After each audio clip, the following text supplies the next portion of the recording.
Embodies what our consumer and our enterprise customers are demanding.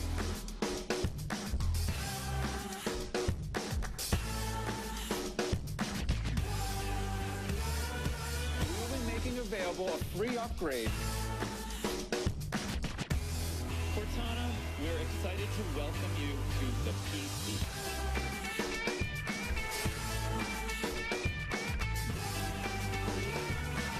Windows Insider program gives us that connection at an earlier phase than at any other time in the history of Windows.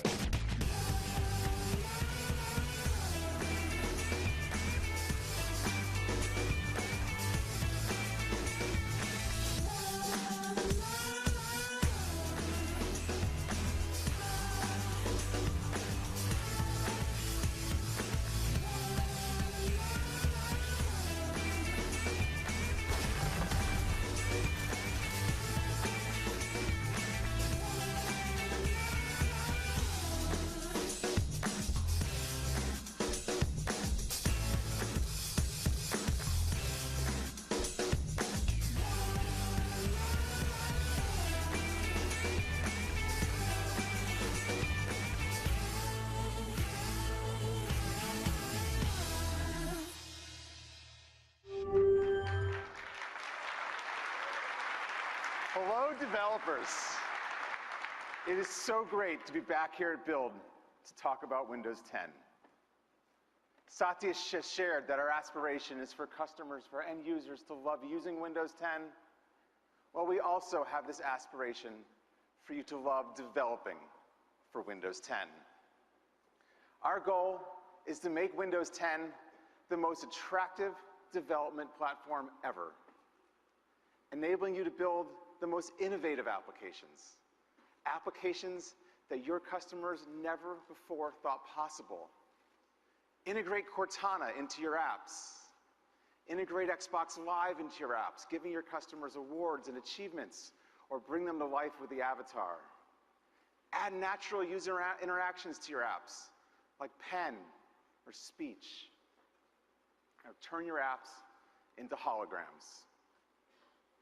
With Windows 10, we're targeting the broadest device family ever, from devices with small screens, like phones, to large screens, going beyond an all-in-one PC, to our large wall-mounted displays, the Surface Hub, to devices with no screen at all, like the Internet of Things or HoloLens. We're talking about one platform, a single app, a single binary that can run across all of these devices. When we look at the search terms in the store, and we compare what people are searching for on phones to what's searching for on PCs, we see that 40% of the search terms are exactly the same. Customers are looking for your apps in all of these places.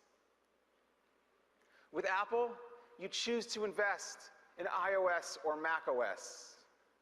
With Google, you choose to invest in Android or Chrome OS. Windows is the only ecosystem that lets you bring your apps to all of these devices efficiently. Now, there are many ways to get apps on Windows. But let's talk about the Windows Store. Apps that come from the Windows Store come with a set of promises to the end user, your customers. For end users, applications in the Windows Store will be very easy to discover, not only within the store itself, but Joe Belfiore soon will show you how Windows applications can be discovered throughout the Windows experience. Apps from the Windows Store will be easy and fast to install and uninstall if you want, and they will never junk up your system. Commerce with the Windows Store will be convenient and trusted with a wide variety of global payment instruments. Not just the credit cards we use here in the US, but payment instruments like Alipay for China And today, we're announcing carrier billing, not only for Windows phones, but for all Windows devices. And Windows will have the largest carrier billing footprint of any ecosystem, with connections to 90 mobile operators. Our experience with phones, so this is great for our customers that don't have credit cards, but do have phones. And this is great for developers, because our experience with phones is that in emerging markets, application purchases have gone up by a factor of 8 times when carrier billing is enabled.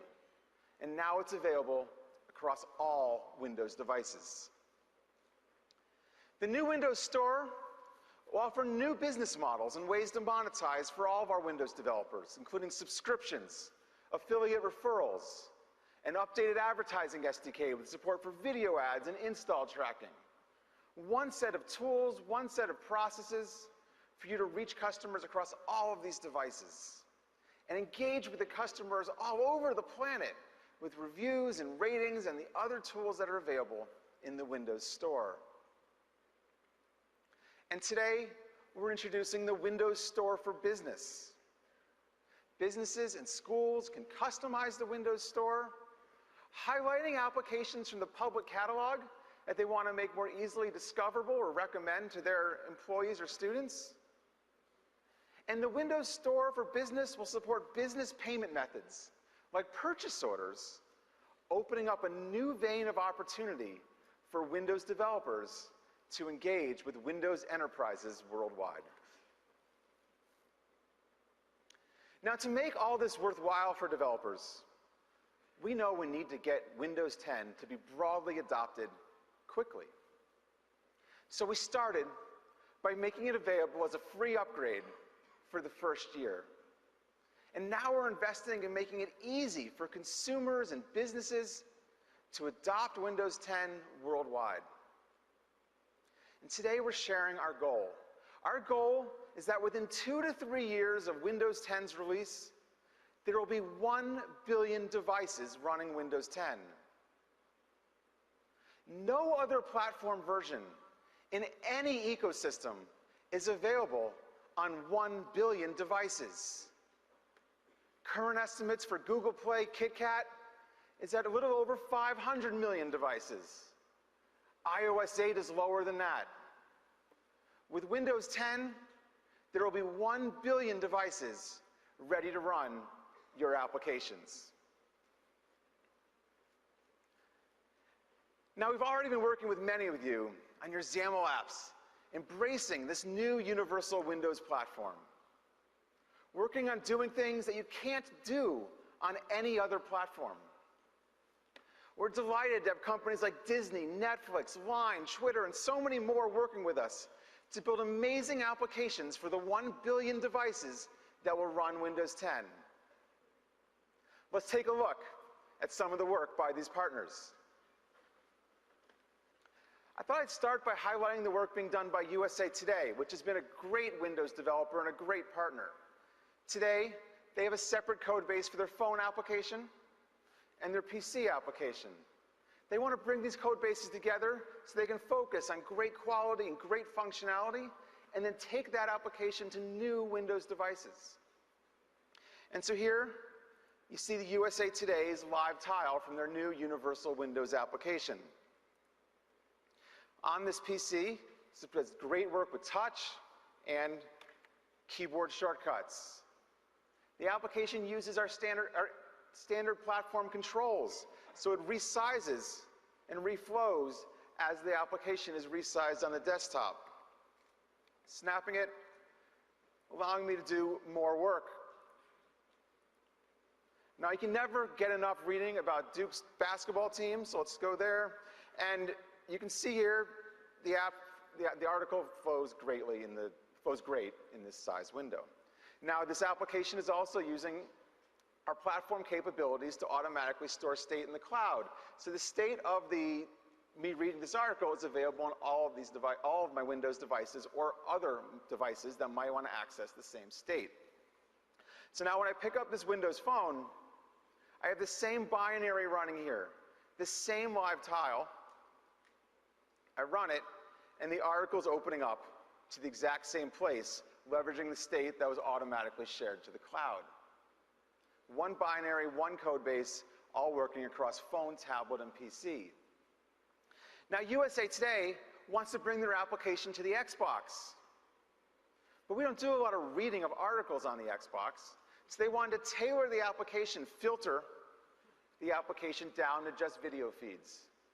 So they invested 1 hour in their universal Windows application code base, and here it is running on the Xbox, filtered down to just video. I'm navigating it with the controller. Two different national parks. Navigate down and I see the same video controls that are available across the Windows 10 platform. Navigating down further in the controller and I get recommended video articles. So an investment in this one universal Windows application, they now have phones, tablets, PCs, interactive television, all covered with one code base and one app. It's cool.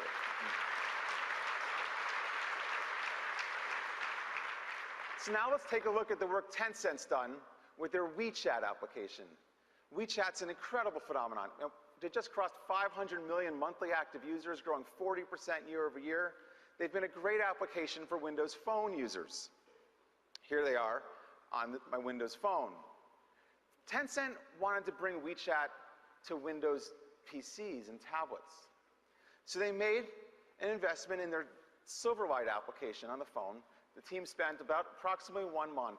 They now have a universal Windows app that runs great on the phones and will also now be available on the desktop with some tailored experiences for the desktop. So let's look at WeChat on the desktop. Now, on the phone, if you noticed, Shen had sent me a message. I have WeChat installed in this PC, but now we can access that new message from the notification center. I click on the notification center message from WeChat. This is the same binary running both places. Open the message from Shen asking for the file, and here they've done some tailoring to accept drag and drop from the desktop, all with one universal Windows application that's running across these devices.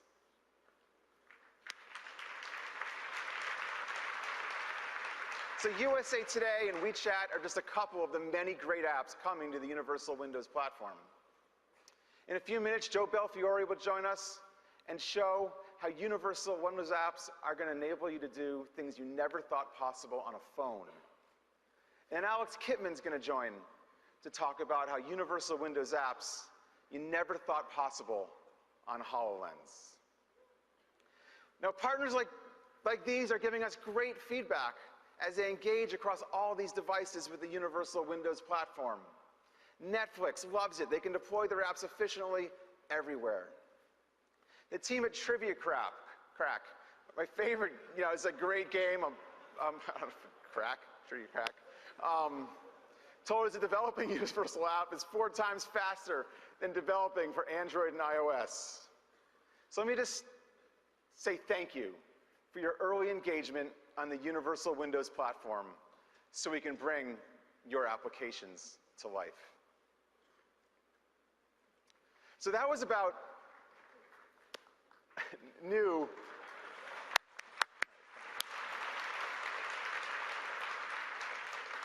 So that was all about new Universal Windows apps.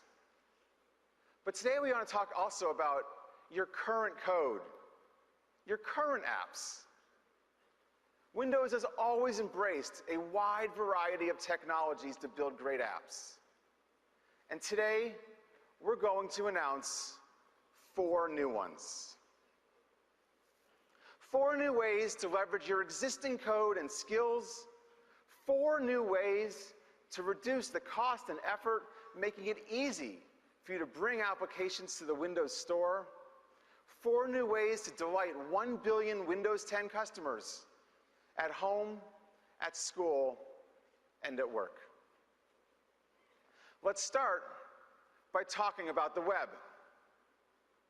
Now, many of you have websites that provide great functionality to your customers. Today, I'm announcing that you can reuse your current server-hosted website code and tools and take advantage of the rich capabilities of the Universal Windows platform. to have your website send notifications, to give your website a live tile, have your website integrate with Cortana, do in-app purchases, integrate with Xbox Live, and more. This will help your websites reach new customers and delight Windows customers in new ways. Let's see this in action. So to demonstrate this, we're going to use a website, 22 Tracks, which DJs across Europe use to exchange their tunes. It's a very rich website, uses WebGL, reflows to the browser resizing. It's a great website. But what they've done is they've registered their website with the Windows Store, and then I have installed that application on this machine. Oops, there it is. And it's going to open up as an application. The server-hosted web code can detect whether the code is executing inside a browser tab or inside an application frame. When it's inside an application frame, it knows it can call the whole universal Windows platform. So now, when I close the browser tab, the website's gone. But now that it's an app, when I close the app, 22 Tracks can now send me a notification. I click on the notification, and I come back to their app. Likewise, now that 22 Tracks is can detect they're running as an app, they can efficiently, conveniently offer in-app purchases to all their customers for the music, leveraging the commerce capabilities of the Windows Store. So this is just fantastic, letting website developers leverage all of their server-hosted code and take advantage of the capabilities of the Windows platform and the Windows Store.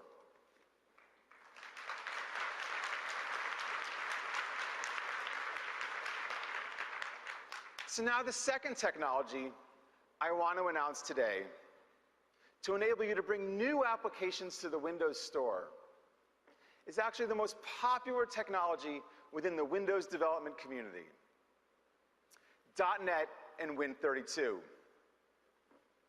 There's over 16 million .NET and Win32 applications being used every month in the Windows user base, ranging from some amazing games to some of the most important line of business apps used worldwide.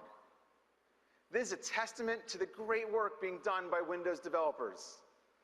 So I'm so excited to announce that we will be adding support for bringing your .NET and Win32 apps into the Windows Store and take advantage of all of the new Universal Windows Platform capabilities.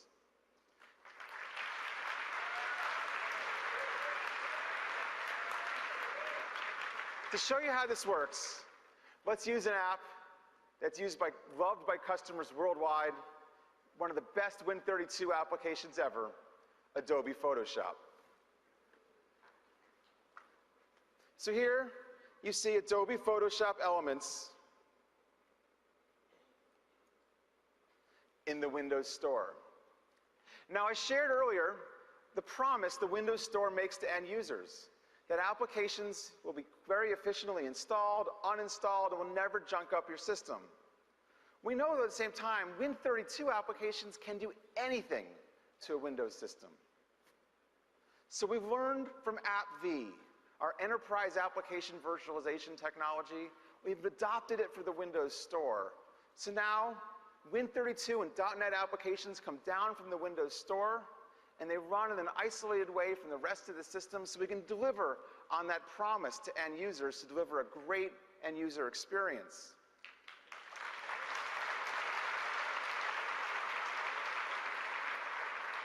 And so here is Photoshop. You can see it is the full Photoshop experience with great performance. And I'll prove that to you with the full limits of my Photoshop capabilities.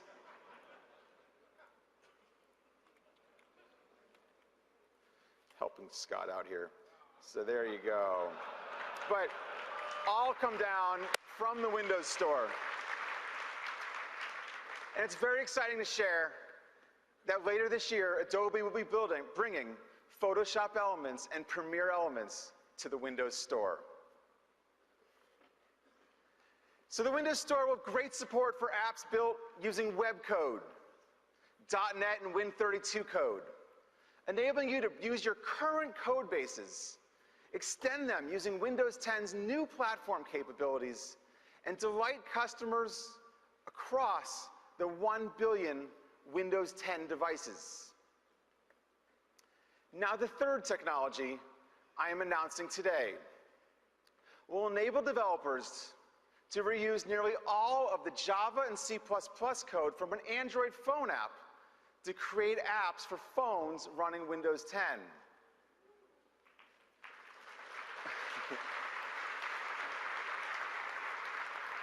To make this possible, Windows phones will include an Android subsystem where an app can be written that takes advantage of the Android code, but also the extensions you would write in the Windows platform to really delight the Windows user. To show you how this works, please welcome to the stage Agnieszka. Thank you, Terry. Hello. My name is Agnieszka Gerling. I'm one of the project leaders working on the technology that will enable you to build great Windows apps by reusing a lot of the code you have written for Android. Here, I have an Android device. And on it, I am running the Choice Hotels app. Choice Hotels is the highest rated app in its category, makes it very easy for travelers to find a great hotel. But I'm going to switch to Windows Phone.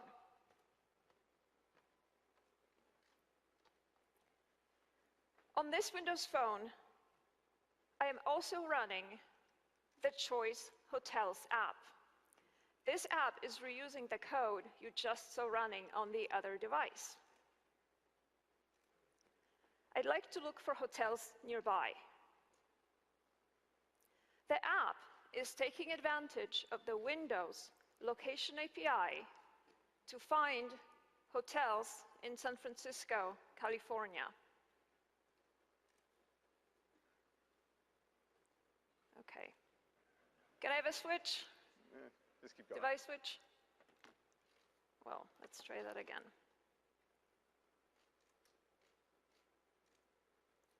Okay, we switch. All right, as I scroll through the results, you can see that the Windows graphics and touch just work, and the app is running smoothly. It's running in the Windows security container to ensure a trustworthy experience for Windows users. I'd like to go back. And as I hit the back button, please note that the app's navigation is integrated with the Windows navigation model. I'd like to select a different city. So I am going to type in Seattle with the built-in Windows keyboard. Okay. So I have just shown you how an app can efficiently reuse its existing code to deliver a great experience on Windows. And in tomorrow's keynote, we will show you how you can light up your app's experience with native Windows features such as live tiles and with Microsoft services. Thank you. Terry, back to you. Thanks, Agnieszka.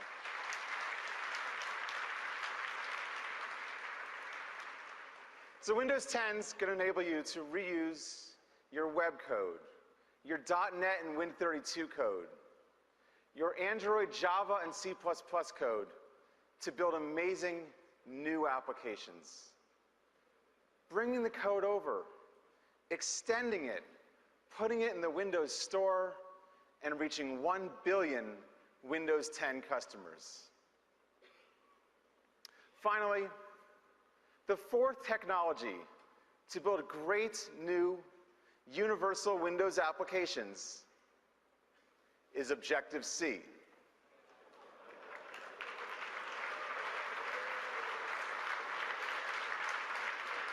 So today we're announcing that you will be able to compile the same Objective-C code that's being used in iOS applications within Visual Studio on Windows.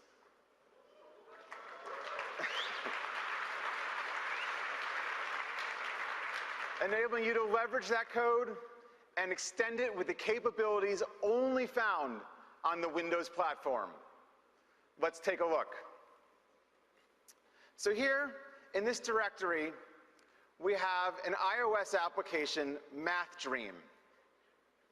You can see here the Xcode project file for Math Dream. You can see the nibs and zip files for the UI. You go into the classes directory, you can see the .m files for the Objective-C. Using the toolkit we're announcing today, we've converted the Xcode project file into a Visual Studio solution. So let's open it up here in Visual Studio. You can see full support for this Visual Studio project's Objective-C. Great syntax highlighting support that you'd expect from Visual Studio, including highlighting all of the weirdness of Objective-C.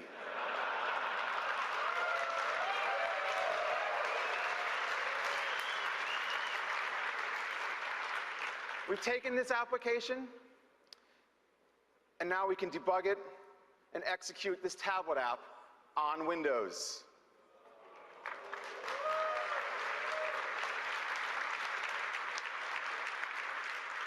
You can see that this is a relatively sophisticated app that uses UIKit, uses core animation on Windows. The performance is good, but it also works with mouse and touch. You can do very complex arithmetic too. Look at that. But actually that's the wrong answer, so let's adjust this to the right number of apples. And you can see, not only can it correctly do math,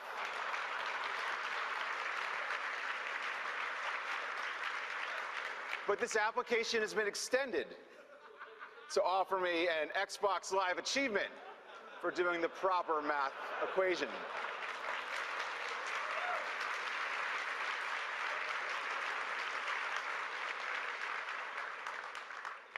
Now you might be wondering if this actually works. Will it work for a more complex app? Now usually when we announce this kind of thing, we would say coming soon. Well, in this case, it's different. We've been working with some great development partners on bringing their applications to Windows using this technology already. And today, I'm very excited to share, but this is how King brought Candy Crush Saga to Windows Phone. The app has 4.5-star reviews, 40,000 reviews. King brought the app to Windows Phone with a very fast time to market, very few code modifications, and it's a great app. And now, King will be releasing more titles for Windows 10 soon.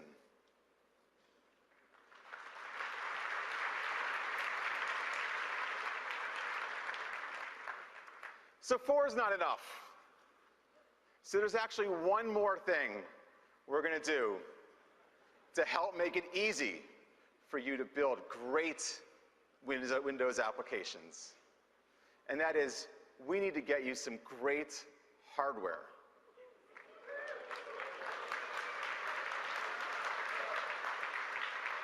So we're going to start today by giving everyone here a brand new HP Spectre 2-in-1.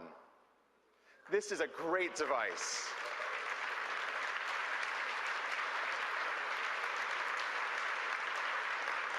Compared to a MacBook Pro, it's thinner, it's lighter, it has longer battery life, and of course, it has a touch display. And I would encourage everyone here to join the Windows Insider program, engage with us on this platform, and help shape it for your needs. But please do the upgrade to Windows 10 from your hotel's Wi-Fi, not the Wi-Fi here at the conference. So today we talked about our goal to have 1 billion Windows 10 devices, the unique capabilities of the Windows 10 platform, and our commitment to a broad range of technologies to leverage your skills and your current code to build great apps. And we've got so much more to come. So please welcome Joe Belfiore. All right. Good morning. Hello. It's nice to be here at Build with all of you. So you got a chance to look at how the Universal Windows platform is going to enable all of you and tons of other developers to build great, compelling apps.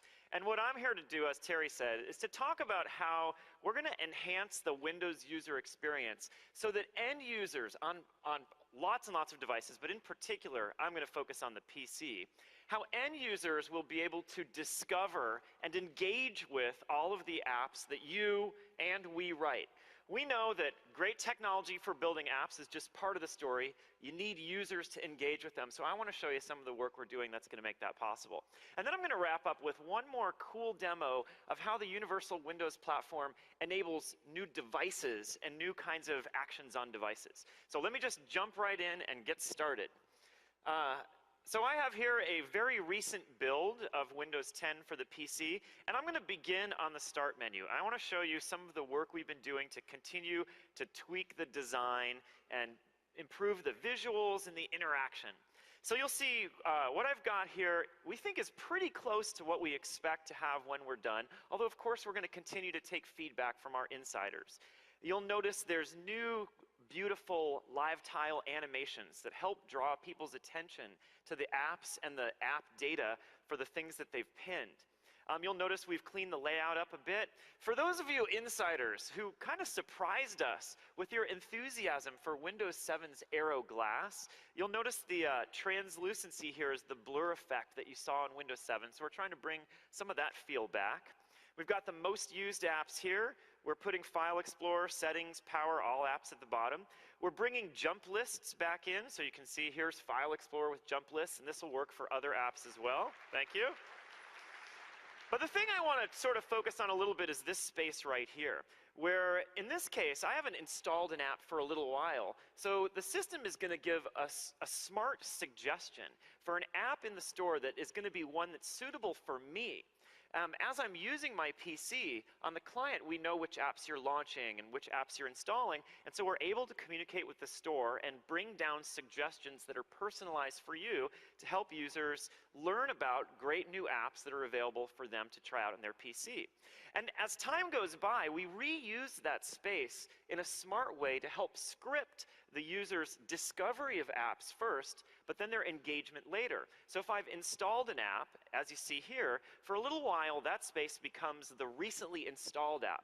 The user can find the app, they can revisit it, and if they use it enough, it'll move its way up into the most used section automatically. And of course, at any time, the user can drag from left to right to take any of those apps and pin them as full live tiles. So think of this as the user's life cycle of discovery and engagement and reuse, which we're trying to script right into the Start menu.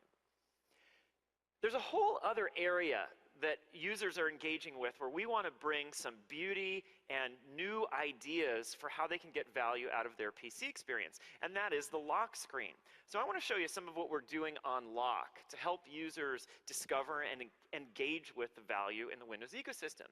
So imagine you're a user and this morning you wake up and you turn on your PC or your tablet and you get this beautiful lock screen. Well, in this case, you're using our Windows Spotlight feature, which you could choose to use or not on your lock screen, and it provides a service-driven, personalized stream of information on your lock screen for you. And so maybe in a week you'll wake up and your screen looks a little different. In this case, you say to yourself, man, that is a beautiful and striking image. You're so enthused by it that you move your mouse to the upper right, click on the hotspot, like what you see, and here's a place where you have the opportunity to train our service on which things are interesting to you. In this case, I find out this is the Navajo Loop switchbacks. It's a cool looking trail. I might vote that I love it, and then I'll get more images like that. Time goes by. One day, you see an image like this. Now, this is because we are able, as I said, to understand on the client what your use of the PC is and communicate that data to the service to give personally relevant suggestions. And so I want you to imagine a user who's had Windows 10 for 6 weeks or 8 weeks and they haven't used Cortana yet. They haven't tried it out. And because they haven't tried it out, our service is able to provide the client with a set of options that we can display to help users learn about, discover, and engage with value in the Windows ecosystem. And in this case, you see the image that's suggestive of Cortana. There's a few more hotspots to give you more information. If you click in the upper left, we'll give you a preview of what the Cortana UI would be like, and you could click Give Me a Try, then unlock your PC. We'll reveal the Cortana user experience, and now you can try it out for yourself. Keep in mind, this is personalized, and it's informed by what you do on the PC. So if you're a power user who's been using Cortana, you're not going to see this. Imagine time goes by. You get more beautiful images. Your desktop PC or your tablet always feels fresh with all this great stuff. And then one morning, you might see an image like this. As a tablet user, you maybe have not tried out all the capabilities of your tablet to do stuff like beautiful artwork using the pen. And in fact, here's an app that gives you that kind of benefit that you haven't used so far. And there's a few extra hotspots to help you learn about it. When you click in the upper left, the Fresh Paint app that's in the store is described, and at any time you could choose to click Get It Now. Your PC, you'd unlock your PC, jump right into the store, and then you'd be able to install the app and try it out. And then a few days go by, and you're back to seeing your beautiful images. We call this feature the Windows Spotlight, and it's optional. Any user can turn it on with their lock screen and then get the value of learning about new things in the Windows ecosystem in a way that's tailored for you, and also get this beautiful stream of images on your lock screen. So that's another way that we're going to help users find and discover value in the Windows ecosystem. Okay.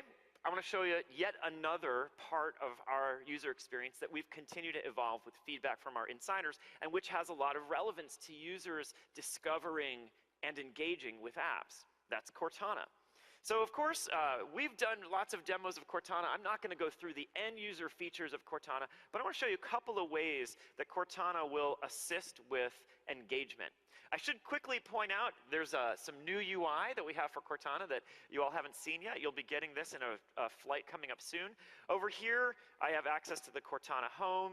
I'll fold this out so you can see the notebook, your reminders, your favorite places, and of course, here is the Cortana the place where she gives you proactive suggestions and information based on your interests. You can see I follow Microsoft stock, I follow the Mariners baseball team, I care about sports news in general, the Seattle Seahawks, and so on. So those are personal interests that I've educated Cortana about, which are things that are relevant to me. And you'll see how this comes up again later. Now, one of the really high use cases for that Cortana edit control right there is people typing to ask questions, get information, but also to launch apps. And we think that's a great, relevant way to help people discover new value as well. So imagine I'm running Star Wars Commander on my PC. I've got it installed and I run it a lot. I might start typing in to launch the app, and you'll notice in this case there's a new Star Wars Rebels app in the Star Wars app family, and we're going to promote right up at the top this new app that's available for you to install. Now I will point out, because you may be sitting there thinking, that's not that much promotion. We've done some user testing on this, and we're going to bulk up that store app tile to provide a little bit more information, more along the lines of what you saw in Start. So we think this is going to be quite a helpful way to discover new apps that are available in the store. Now, Terry mentioned this, and Satya mentioned the notion that we care about natural interaction. And we want Cortana to represent a single way for users on Windows to interact with all kinds of capabilities that are built throughout the ecosystem. So we're connecting Cortana's typed natural language and spoken natural language deeply into your apps. And we're doing this in two ways. And this is quite a bit farther than we did with Windows Phone before. So I want to show you the range of sorts of things that are possible. I want you to imagine in one case, I want to bring up the app to do a task with the app. And in the other case, I simply want Cortana to get something done for me using the technology that's part of an app. So here's a couple of examples. Hey Cortana, start a chat with Terry Myerson on Viber. Starting a chat with Terry Myerson. Now, in this case, I gave a natural language query. I said I want to start a chat, I said it was with Terry, and I said I wanted her to do it on Viber. And in this case, she opens up the app, I'm in my chat context with the previous chatting we were doing, and I can keep going with my chat. So that's sort of a deep app launching kind of task. But then there's a whole class of tasks where we want Cortana to represent being a personal assistant that can get things done for you, even using the capabilities that are written into the apps that are part of the Windows ecosystem. So I can ask Cortana to execute commands in apps and get confirmation right on her canvas. Hey Cortana, tell Terry Myerson I'm running really late using Viber. Okay, message Terry Myerson on Viber. Myerson, I'm running really late. Sounds good? Yep. Yes. Yep. Message sent. Okay, there we go. So you, you get the idea here. Now in this case, I asked Cortana to do something using an app, and in that case, the app UI didn't need to get displayed, and so Cortana's canvas was able to do the disambiguation. If I want to, I could go right here and click the link to open the app, but that's not what I need to do. There's Cortana helping me get stuff done. Okay, so I've talked about the lock screen, the start screen, Cortana. There's one other really big feature in Windows 10 that has relevance to this conversation to all of you as developers, and that is Project Spartan. Project Spartan, Project Spartan. You know, I have to admit, our PR team has been giving me and us a hard time because they say it's not a great idea to keep saying Project Spartan when that's not really the name of the web. Would you like to hear the name of the new web browser in Windows 10? Okay, let's run the video.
Microsoft Edge is the browser built for Windows 10, and it'll be available on the widest range of Windows 10 devices. And for us, the name refers to the idea of being on the edge of consuming and creating. It refers to the developer notion of being closest to the modern capabilities of the web.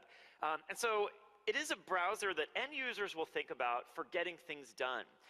For things like note-taking on the internet, for a great way of reading and consuming content. And it's a browser that has Cortana built in, so it learns the things that you care about and helps you get things done. I'm not going to go show any of that stuff. We've shown that before. As developers, there are a few reasons that you're going to care about Microsoft Edge. You're going to care about the blazing fast core technology that's inside it, and you'll hear more about that in a talk tomorrow. You're going to care that we're writing it as a universal Windows app, proving out the platform. And you're also going to care because we're going to make it help users discover and engage with your apps and your sites. So let me come over here and show you some of what we're doing there. And I'm going to come down here to the E icon on the taskbar, which now has a completely different and better meaning than it has for a while, and open up Microsoft Edge. Now, the first thing that I want to show you that's new is the new tab page that we're adding to Microsoft Edge. Today in IE, the task of starting a new tab and starting new web browsing happens over 1 billion times a day. So this is a heavily used piece of UI. And you'll see here how we're going to take advantage of Cortana's presence in the browser, an understanding of you, along with an understanding of value in the ecosystem to give users a great way to start their web browsing experience or to discover other things. So you can see, of course, I can type to enter a web address or do a search. Up here are my top sites. And in some cases, there's an app available for these sites in the store, so we make that discoverable and available. As I scroll down, you'll see here's some featured apps that we're showing. Here's a lot of news stories that are relevant to me. In fact, my sports favorites that you saw in Cortana and my stock watch list in Cortana, those are represented right here in the new tab page. That's an example of Cortana helping to compose this in a way that's useful to me. So that's new tab. And we've been testing this a ton, and we're optimistic about its opportunity to help people discover and connect with work that you all do on the web and in apps.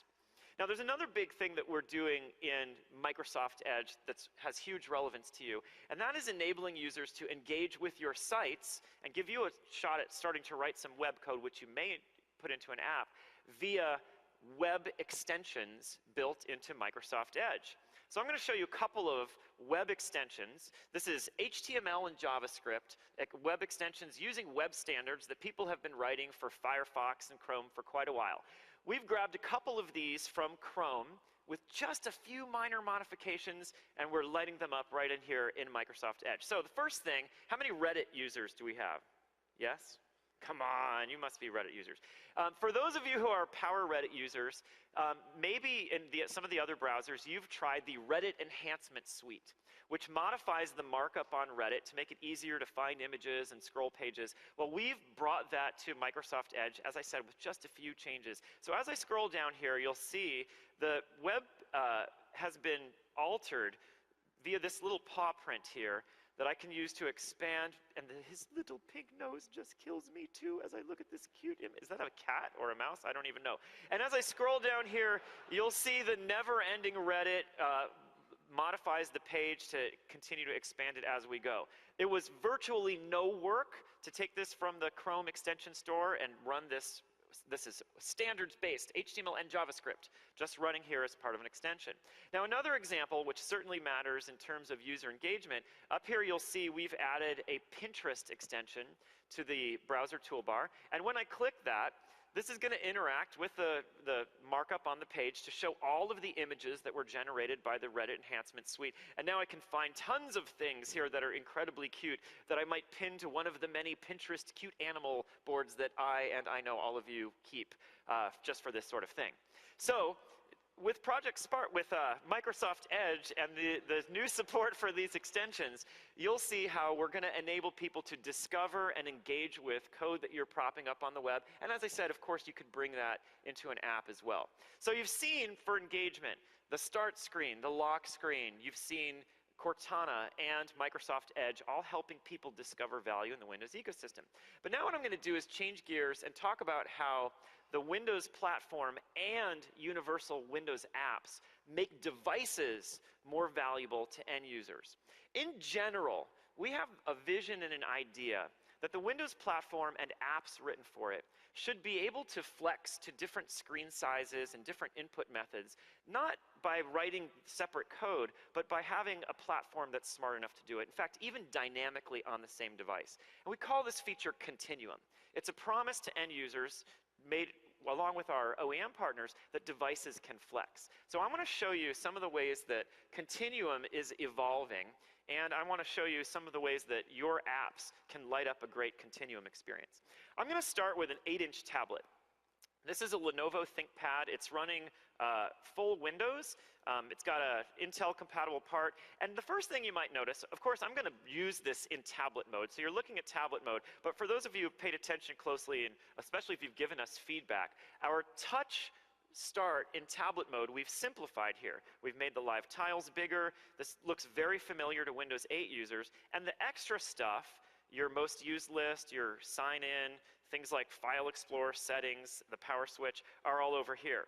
I can navigate to all apps. All apps are shown nicely in this list. We now have jump lists working in here in a nice way with animation and so on. So it's really easy for me to navigate around my apps. Of course, down here in the system task switcher, I've got my task switching button, which I can use to switch between lots of apps. Here's Excel. That's the Excel for Windows 10. And what I'm going to do here is jump into Maps. And I want to do some navigation in the Maps app here, and I want to show you how this will scale to a more full PC-like experience. So here I am in my map. I'm going to go up here, choose the Favorites menu, and down here in this panel on the bottom, we're first going to navigate to New York City. And I want to point out that the system UI now includes a global back button. So I'll hit the back button. The app navigates back, and now we'll navigate to Tampa. Now what I'm going to do, I want you to think about me using this in a very natural, touch-friendly way. But now, since it's a full PC, I'm going to bring it back to my office, and I'm just going to dock it in here. And when I do, I want you to notice how the Maps app experience changes to adapt. The panel that was on the bottom when I was in portrait mode is now on the left side. And in fact, when I restore this window, I've now got my Excel, I've got my PowerPoint, all here running in a familiar way with windows that I can minimize and restore in PC mode. So that's an example of Continuum really helping me flex on a small tablet. The next example I want to show you that's new is here on this Surface Pro 3, where I have a rich, complex Win32 app. This is Autodesk's Maya. It's a high-end, heavily used, very popular 3D authoring app. And if you notice the UI, I've got lots of toolbars and palettes. Down here I've got the timeline where I might edit animation of my 3D character. But imagine I'm an artist, and so I might use this docked with a big screen keyboard and mouse. I might use it like this. But sometimes I'm going to remove the keyboard entirely and use it like a tablet. And in this case, here's a Win32 app responding to that change in the state in the system and adapting its UI. And now I can use touch, or I could use the pen to be able to do things like mark up right on the character. Maybe I'm now going to be in this mode where I want to take notes for people on my team, share my thoughts on the character. The app flexes to take advantage of the use of the pen and touch as opposed to mouse and keyboard, and in that case, using Win32. Now, I have one last thing I want to show. Thank you. I have one last thing I want to show. So far, we've shown this Continuum feature working with our shell and with apps on the PC and watching the PC device flex across these form factors. But we have a vision that not only the PC can benefit from flexibility in use of input devices and screen sizes, so too can the phone. And so today we're excited to show for the first time Continuum for phones built into Windows 10. So let me give you a look at how that works. So over here, I should point out, we need new hardware for this, and I don't have that hardware working today. In fact, we're going to try a demo of that at a session on Thursday. So you're seeing a simulation. What I'm going to do is connect my phone, and let's see, get this going. Once I connect my phone, I want you to think of this. I've got a Bluetooth keyboard, a Bluetooth mouse, and a screen, just a screen, that I'm connecting via HDMI. Okay? So because this phone software has all the core componentry that's highly shared between the PC, things like Bluetooth keyboard and mice, they're supported. And you might notice, I'm not sure if the shot shows this, but at the top of my phone screen now, it says tap for mouse and keyboard controller. I could tap that and then get essentially a mouse pad on my phone. But I don't need to do that because I have a full Bluetooth mouse and keyboard right here. Up here on the monitor, you'll notice this looks very familiar. I mean, it's the same start menu with tiles I had on my phone, now displayed like a start menu.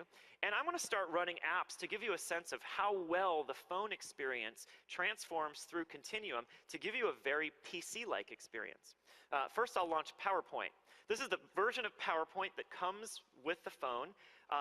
And what you see on the big screen here sure looks like the version of PowerPoint that you would see on a PC, because in fact it is the same code as the version of PowerPoint that you would download from the store and see on a PC. I can do things like use my mouse and keyboard to create a new slide. I'm going to go up here, use the ribbon to insert pictures. Remember, this is my phone. So as I'm inserting the photos, I bring up my photos. This is the camera roll of my phone and the photos that I've synced from OneDrive. I'll choose an appropriate desert picture from a trip I made to Utah, and I'll insert that into my PowerPoint presentation in a completely natural and familiar way using the keyboard and the mouse. Let's look at some other examples. I'm going to click here to go into Mail. And the Outlook Mail client that comes with Windows 10 PCs and comes with phones is now viewed, and it looks completely familiar. here's my mail folders. I can choose a message in my inbox, and over here I'll click the reply button where I have the full power of the word engine embedded right in Outlook for doing replies, and there's the familiar ribbon. You can see here, Anne is asking me to update the latest expense report. Eric's going to give me the December expenses, so I'm going to switch over here to Excel, where we're doing our expense reporting, and you'll see, here's Excel, the universal Windows app, Excel, running on the phone, but looking the same as it would on the PC. I'll choose my expense reporting app, and look at this, my phone just buzzed. I got a text from Eric right there. I'm going to click to navigate on my phone screen separately to my text app. I'll press and hold to get the context menu, and I'll choose copy, because I'm going to copy from that text right here to my December cell. And of course, my brain is wired to know the keyboard shortcuts for all these apps, so I will hit Control-V to paste. I'll use my task switcher to come back to the Outlook email client, and I can do a quick reply and send. Thank you. Now, think about this. With Continuum for phones, we believe any screen can be your PC. Imagine that your company has a touchdown space where anyone could connect their tablet or their phone to keyboards, mice, and screens, and then use their apps with their data and the full power of a keyboard and mouse. Or imagine you're on vacation and your hotel room can become a theater where you connect your phone to the screen, you let your kids watch a movie while you use the second screen to catch up on your email. Imagine the effect this can have on mobile-first countries where individuals could be as productive with the phone that they're buying if they can't buy a full PC. So what we're trying to show here today with Continuum is our unique vision for phones and enabling them to scale up to a full PC-like experience. And what we have so far is just the first step, because it requires all of you writing these universal Windows apps whose UI can scale and adjust to different form factors, input types, and screen sizes. As I said, this capability will require new devices that can drive dual screen, and you'll hear more about them later. So that is my quick look at how we're going to help all of you and our end users discover value in the Windows ecosystem on the lock screen, on the start screen, with Cortana, with Microsoft Edge, and how we're going to enable great new devices with Continuum.